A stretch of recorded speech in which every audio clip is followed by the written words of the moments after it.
Olá, está começando mais um programa Psicologia em Foco.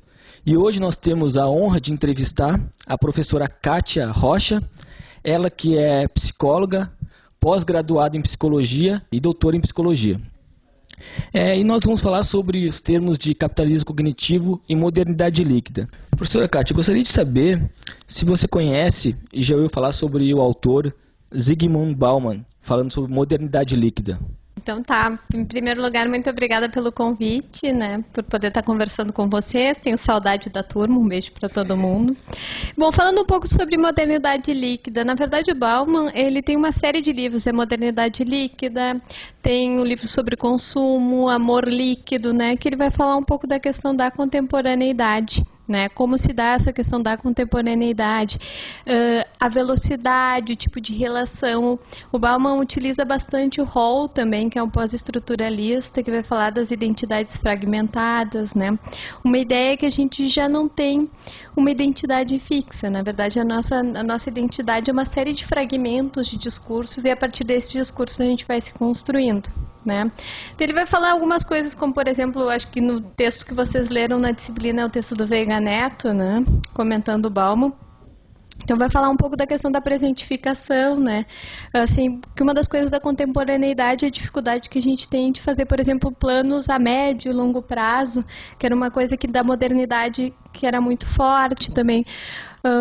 Uma dificuldade maior de estabelecer relações mais duradouras, né? Coisa muito do presente, de valores como de consumo, da questão da adolescência, então da possibilidade sempre de mudança. Então tem uma série de valores que estão colocados aí que fazem com que a gente se organize diferente. Né? E na sua opinião, a modernidade líquida é algo benéfico ou maléfico para a sociedade atual? Você concorda com o posicionamento do Bauman? Bom, acho que mais que benéfico ou maléfico é uma análise que ele faz no contemporâneo, né?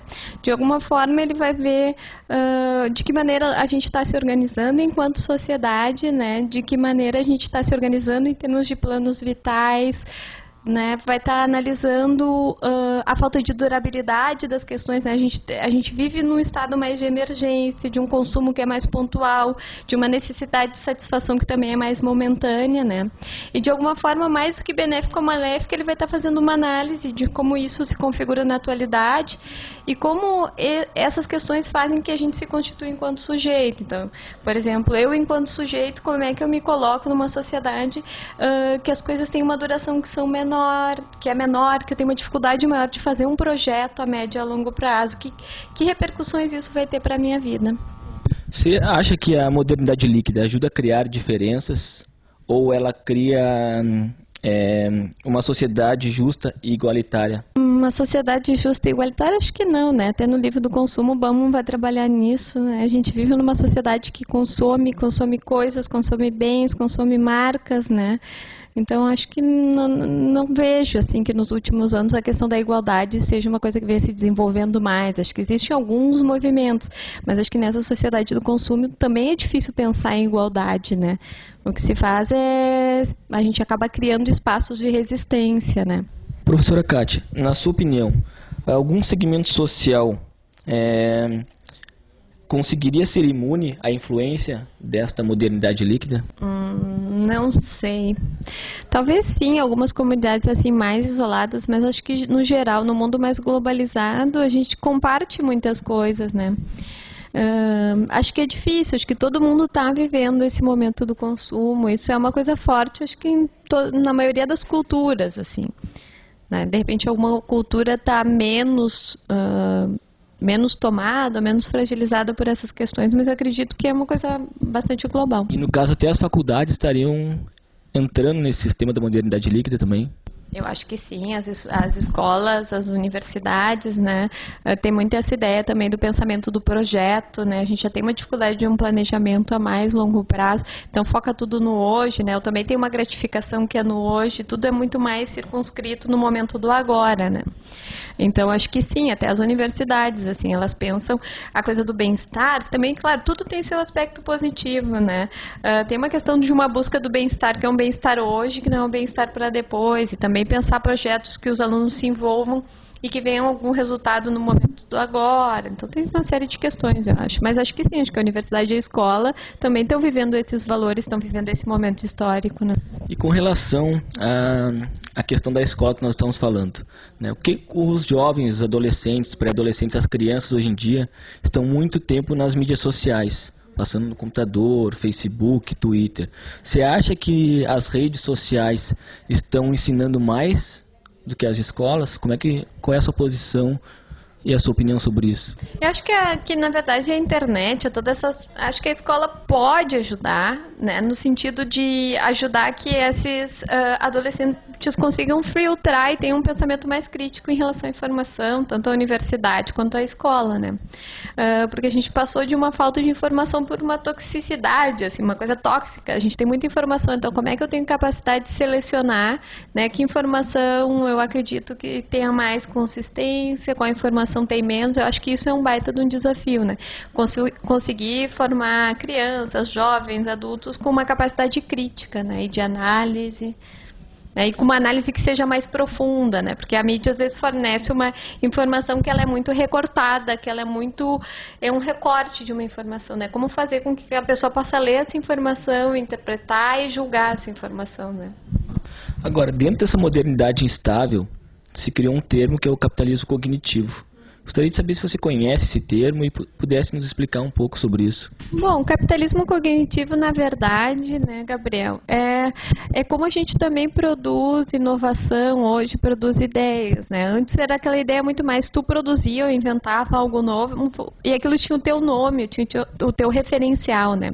Hoje em dia, a maioria das empresas, as pessoas trabalham em equipe, então já não tem mais o dono, entre aspas, da ideia, né? Tudo é feito de maneira mais no grupo, é produzido através da equipe, né? Então acho que isso dá uma outra dinamicidade, assim. E ao mesmo tempo, né, tem uma coisa de um resgate, assim, da capacidade criativa, né? A gente tem que estar o tempo inteiro criando, inovando. Isso também tem um impacto, né, na qualidade de vida das pessoas, né? Tá todo mundo todo o tempo conectado, até nas mídias, laptop, internet, tá todo mundo todo o tempo tem que estar informado, conectado, criativo, né? Isso tem uma série de repercussões e no mundo do trabalho é muito isso. São trabalhos que funcionam muito mais em equipe. Tu é uma parte de um grupo que pode criar algo, né? Pegando esse gancho, então, com a relação do trabalho e do poder, você acha que mudou a forma de poder? Tem uma série de estratégias, na verdade, do contemporâneo, que, por exemplo, antes tu tinha os trabalhadores, todo mundo mais ou menos fazia o mesmo tipo de trabalho, né? Estava muito claro que funções era de cada classe trabalhadora e hoje em dia está muito mais personificado, né? Eu sempre cito o exemplo que agora tu chega no banco e ninguém mais é caixa, né? Todo mundo é gerente, né? Bom, que implicações tem isso, né? Tem uma série de implicações trabalhistas, legais, então tem uma apropriação aí do capital também das formas de trabalho, né? E eu sei, porque eu já acompanhei, eu era um aluno muito dedicado nas suas aulas, né? Falava muito sobre a questão das mídias e como elas nos influenciam. Você acha que essa forma de poder, as mídias estão nos influenciando? Como é que é a sua posição sobre isso? Eu acho que sim, as mídias, as propagandas, de alguma forma, são geradores de necessidades, né? Às vezes a gente é mais consciente ou menos disso, mas de alguma maneira, o que tu prioriza mesmo, né? Tu vai ver um jornal ou pela televisão, ou tu mesmo pela internet, né? Bom, que informações são privilegiadas, né? O que eu tenho acesso realmente? Porque tem uma série de coisas acontecendo, sempre passa por um filtro e por uma eleição. Então, qual é o tipo de novidade, entre aspas, que eu estou consumindo, né? Na sua visão, qual seria a mídia que tem mais influência sobre a sociedade em geral? Não sei te dizer. Um tempo atrás era a televisão, mas hoje eu acho que pela internet tem uma série de movimentos sendo feitos, né? Tu tem acesso a muita informação também. Eu diria que para grande parte da população ainda é a televisão, né? Mas eu acho que tem mídia na internet, tem jornais, né? Que também estão jogando um papel importante. Como se daria a construção da subjetividade da sociedade através de um meio midiático? Poderia nos dar um exemplo fictício? Eu posso até dar um exemplo de uma mestranda aqui do grupo, que o trabalho dela vai ser sobre a questão da construção da identidade de adolescentes. E uma das ferramentas que a gente vai utilizar, além da entrevista, da fala desse adolescente, é analisar o Facebook dele. Bom, de que comunidades ele pertence, né? Porque, de alguma maneira, essa informação também está te subjetivando, né? Muito do que o Gabriel como eu vou explicar, também é dos diferentes discursos que tu escolhe como teu. Quando tu entra lá na comunidade do ecológico, do empreendedor, tu tem uma subjetividade colocada ali, né? E de alguma forma tu pega partes daquele discurso para te constituir enquanto sujeito. Então, um processo permanente de troca, né? Por exemplo, o Facebook, ele não só vai me dar elementos, mas eu também vou me constituir a partir daquilo. E como eu pego esses elementos, como eu pego cada informação dessas comunidades, é uma coisa individual, né? Mas eu também me subjetivo a partir dessa minha apresentação, né? Dessa maneira, do que eu considero que tem a ver, entre aspas, comigo, né?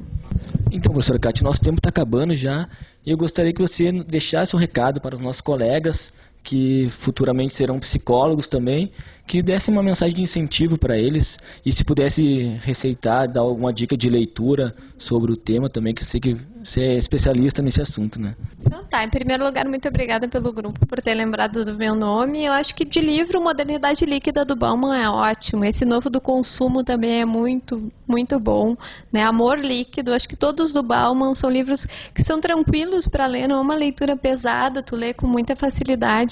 E acho que vão estar falando muito do contemporâneo, então como é que a gente está se constituindo enquanto sujeito nesse momento histórico.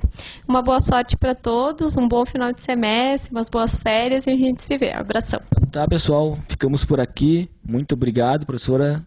Nota máxima para nós, né? Até mais.